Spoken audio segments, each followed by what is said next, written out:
দোকান ভাঙা না, দোকান ভাঙার আগে আমাদের বন্ধুটি আছে তো হাতে একটা করে ঘুরে আমাদের মারুক, আমরা আগে মরে থাকবো, আমাদের দোকান দখল নেবে।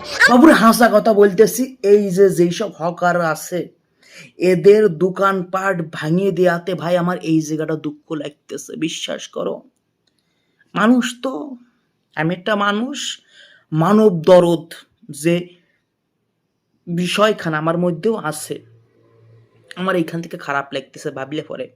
কিন্তু যখন লজিক দিয়ে আমি এইখান দিয়ে ভাবতেছি, আমার খারাপ লাগতেছে না।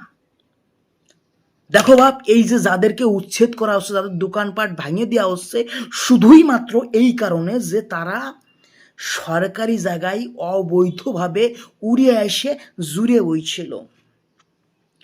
এদেরকে দীর্ঘ কয়েক বছর ধরে সরকার নোটিশ দিয়ে যাচ্ছে যে আপনারা আপনাদের জায়গায় গিয়ে ব্যবসা করেন, এইটা আপনাদের জায়গা না, এইটা ভারত সরকারের জায়গা, এইটা রাজ্য সরকারের জায়গা, এইটা আপনার করে খাওয়ার জায়গা না। আপনার যদি করে খাওয়ার মতন জায়গা থাকে তাহলে সেইখানে গিয়ে ব্যবসা করেন।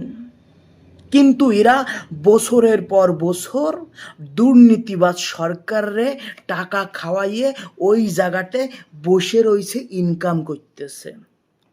সরকার পরিবর্তন হয়ে গেছে, এখন আর সরকার টাকা খাইতে চাচ্ছে না, বলতেছে টাকা পয়সায় কোনো কাম হইবে না, এইটা সরকারের জায়গা, এই জায়গাতে আপনাদের হস্তক্ষেপ করার কোনো রকম অধিকার নাই। দীর্ঘ কয়েক বছর ধরে নোটিশ আপনাদের পাঠানো হচ্ছে, কিন্তু সেই নোটিশের উপরে টাকা ছুঁড়ে দিয়ে আপনারা ব্যবসা করেই যাচ্ছেন, আর সুযোগ হইব না।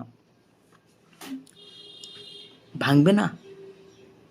আজকে তোমার বাড়ির এক কোনায় যদি কেউ একটু হাগিয়ে রেখে যায়, তোমার সেটা মেটা জ্বলি যায়, আমার বাড়ির উপরে তুই এসে হাগিয়ে দিয়ে গেলি, তুমি পারলে পরে তার বিসি চাপে দরবাস আসি। আর সরকারের জায়গায় তুমি বছরের পর বছর গাড়িয়ে বসে ব্যবসা করতেছো, সরকার কিল্লাই সহ্য করবে?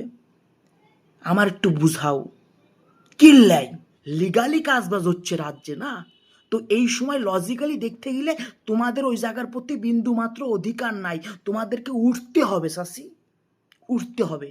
তোমার বাড়ির উপর দিয়ে কেউ একটু হাইটে গেলে তুমি চটির নিচে তাকায় দাও যে এক খাবলা মাটি হাতে চটির নিচে কাহিয়ে লইয়ে চলে গেল নাকি। আর সেই জায়গা তুমি একটা সরকারের জায়গায় বছরের পর বছর বসে রইছ, সরকার কিল্লাই সহ্য করবো?